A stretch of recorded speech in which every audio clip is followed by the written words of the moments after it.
হাসানাই ভালো ছিল, হাসানাই ভালো ছিল। এই আগের মতোই তো এখনো সব বাজার টারা সব আগের মতোই, আগের চাইতে তো এখনো বাড়ছেই, যে আগের চাইতে এখনো কমলে তাহলে গরিবে কিছু শান্তি পাইতো, যে না বাজার ঘাট কমছে, সব কিছুই কমছে। এখন তো গরিবের আরো অভাব বেশি হইতেছে, বর্তমানে অভাব আরো বেশি। কি করবো, কিছু তো করতে পারতেছি না। নিরীহ মানুষ, জনগণ সবাই, গরিব মানুষের মরণ, আর কিছুই করার নাই। সব যত ঝামেলা যাব গরিবের উপর দিয়ে। আমি লিগে আবার ফিরিয়ে আহা দরকার, মনে করেন যে চাল ডালের বাজার টাজার যে গেছে আবার কিছু কমতো, তাহলে জনগণ ভালো থাকতো। যে হাসানার সাথে এই সরকারই ভালো। এখন তো মনে করেন 1 কেজি আলুর দাম 75 টাকা, আগে কিনছি হলো 30-35 টাকা। এখন তো মনে করেন বাজারে 500 টাকা নিয়ে গেলে আলু বাজার করলে চাল ডালে বসে, চালের বসে হয় না। এখন কি করবো, এখন তো কিছু করার নাই, আগের মতো ইনকাম নাই।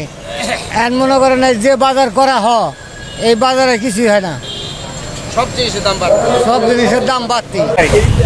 আর এখন কারেন্ট বিল দেওয়া লাগে 1600 টাকা। আগে রিক্সা দিয়ে কামাই করতাম 1600-2000 টাকা, এখন 1000 টাকা কামাই করতে কষ্ট হয়ে যায়। এগুলো কইতে গেলে ভাই আমরা অপরাধী, বুঝছেন? এগুলো বলি লাভ নাই, বুঝলেন? আমরা গরিব মানুষ, রিক্সাওয়ালা, মনে করেন আমরা কোনো প্রতিবাদও করতে পারবো না, আর আমাদের পক্ষেও আসবে ওরা, বুঝছেন? সেটাই ভালো ছিল। কি জন্যে? মনে করেন জিনিসপাতির দাম কম ছিল, আমাদের ইনকামের আয় ভালো ছিল। এখন আগে কারেন্ট বিল আমরা দিতাম মাসে 800, এখন এ মাসে বাড়ি থেকে ফোন দিয়েছে 1600 টাকা বেতন কারেন্ট বিলে। মনে করেন ডাবল আসছে না।